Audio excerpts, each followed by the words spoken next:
welcome on into another episode of the Whiskey Crusaders. I don't blame her for not really paying attention. We're drinking Laphroaig today. I'm Will. I'm Sarah.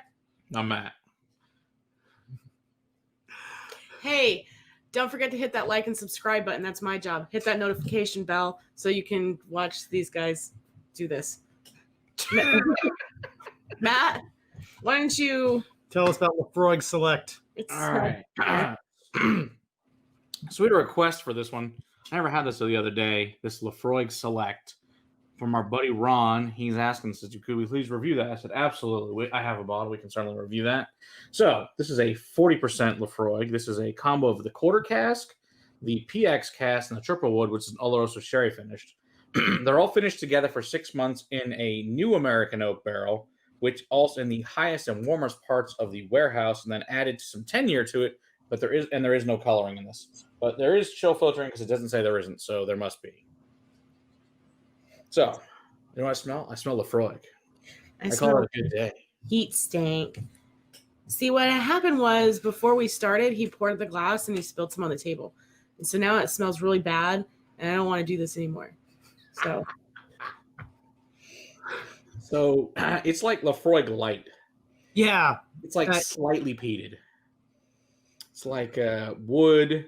I wouldn't go so far as to say slightly peated. This is still Laphroaig. Oh, yeah. This is not for Laphroaig. I mean. Okay, right. This isn't Highland Park. This isn't, no. Glenfiddich with their, 2 ppm of peat. This is, right. This is Laphroaig. Laphroaig. Kick you in the nuts if you're not used to peat. But comparably, if you are, I would say it's a lightly peated for Laphroaig. It smells like wood, ash, iodine, blood-soaked bandages, ash, sweaty gym socks, kerosene, burning rubber, wet Band-Aids. Gross. Yeah, smells good to me. Lemon, lime. Hospital that's on fire. Yeah, exactly. Iodine, smoked trout, quill ink, super briny, ashy, meat soaked with a lime. So yeah, you're still in freaking Laphroaig territory. Yeah.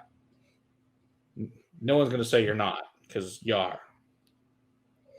Yeah, that's disgusting. It smells a lot better than I expect to be. I thought, I was always told, be this light, little fruity, dainty thing. I'm like, no, it smells like Laphroaig. It's just Laphroaig light. It's like the Bud Light of the Laphroaig series. Really, it's like I'm a sweet little less gonna kick in the nuts Pete. So no, it smells good to me. I think it smells good. Yuck. Okay, that's really peaty and woody. It is less peat though I was expecting on the palate. It is thin, but not bad. It's more like wet wood rotting in the forest with a bloody bandage wrapped around it. With some mushroom. Mm-hmm. I'm picking up like a mushroom herbal kind of funk as well. The new wood is showing up pretty well in this. Mm-hmm. You get like these caramel kind of caramel tones that I usually associate with bourbon that kind of pop in on the taste. Mm. And then it's very, like we were saying, very woody, almost like a damp wood. Yeah. It's like a damp wood that washed up on the beach, salt and brine and seaweed wrapped around it, like after a shipwreck. You put out a fire with a sweaty gym sock. It's like a burning village in Braveheart, after they got pillaged. Yeah, that's what it smells like. It's thin. It's thin, and it's a little watery. Yeah, it is.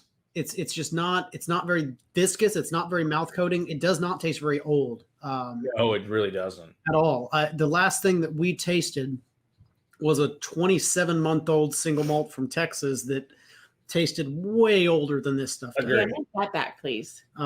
So is that this? No, all of that's Laphroaig, all 4. Okay, so you guys are gonna be a minute. Mm-hmm. All right, have fun.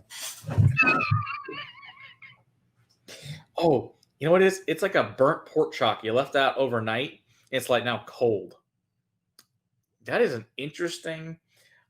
This is like beginner Laphroaig for you're not quite sure you want to do it or not. It's a good place to start. What's the price point on this? if it was it's like 50. Okay. Between 40 and 50. I think like I said, I can get out and sell for like 38, something like that. So this But was usually like around 50. more expensive than the 10? It can be, yeah. I've seen it more. Usually like $5-10 more, depending where you're at. Well, but I poured the 10 too. I'm gonna kind of taste back and forth real quick. oh yeah. I need to pour this. So yeah, we are gonna compare it to the 10 too. So we need to review the regular 10 for you guys because we still haven't reviewed the regular 10, which it's funny how many things ago we've never reviewed that. How the hell have we talked about this all? We never reviewed that. Matt, you know how many whiskeys you have, man? Constantly. Yeah. We're like, we've done, I don't know, what, like 175 reviews, something like that now.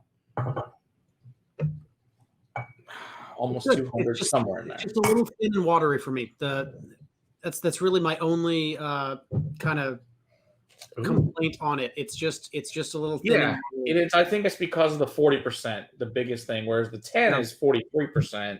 Well, and like you said, probably chill filtered. If it's not expressly saying it's not. Yeah, I'm sure it's chill filtered. I'm sure it is. I'm putting a drop in anyway, but I'm not expecting. Yeah, I'm gonna just magic. see what that does.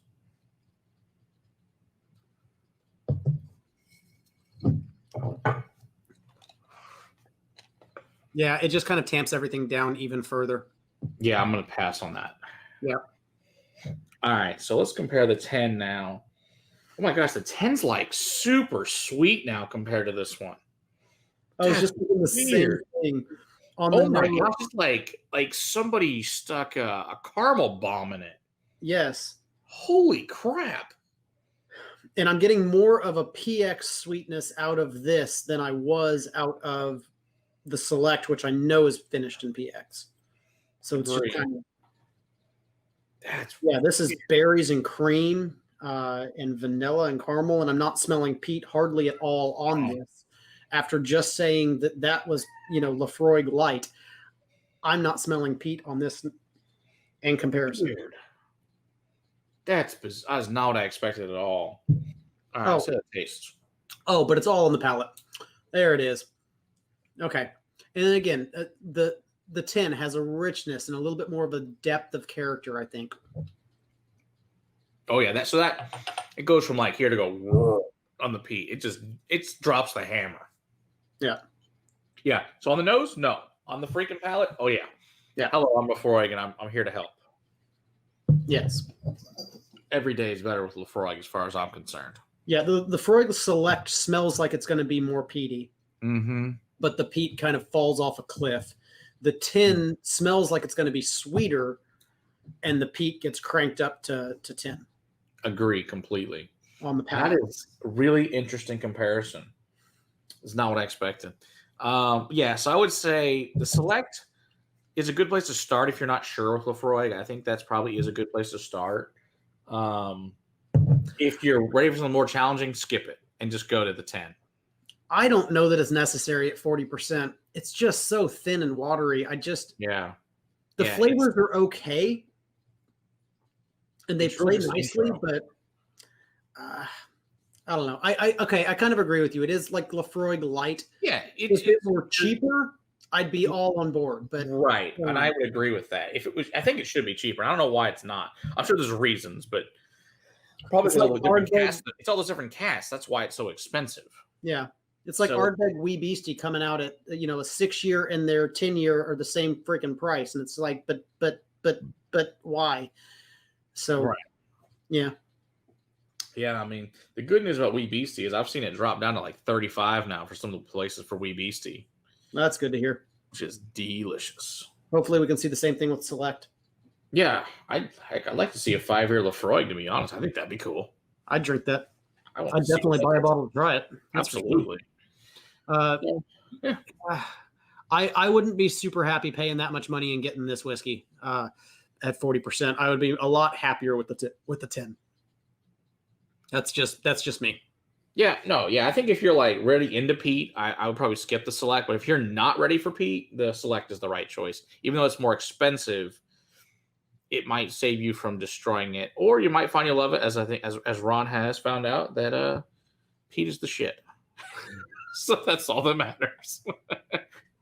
So thanks, Ron, for making me open this bottle and giving it a whirl. So that was fun. It was a fun experiment. Well, I do appreciate that. If you have a whiskey you want us to review, make sure you put it in the comment section. If you can, hit that like button for us and subscribe to the channel. And until next time, keep on crusading for better whiskey in your glass. Cheers.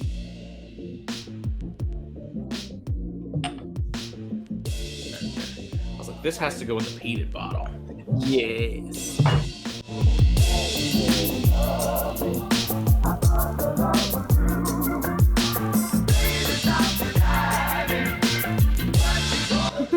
It's cool looking, but it's ugh.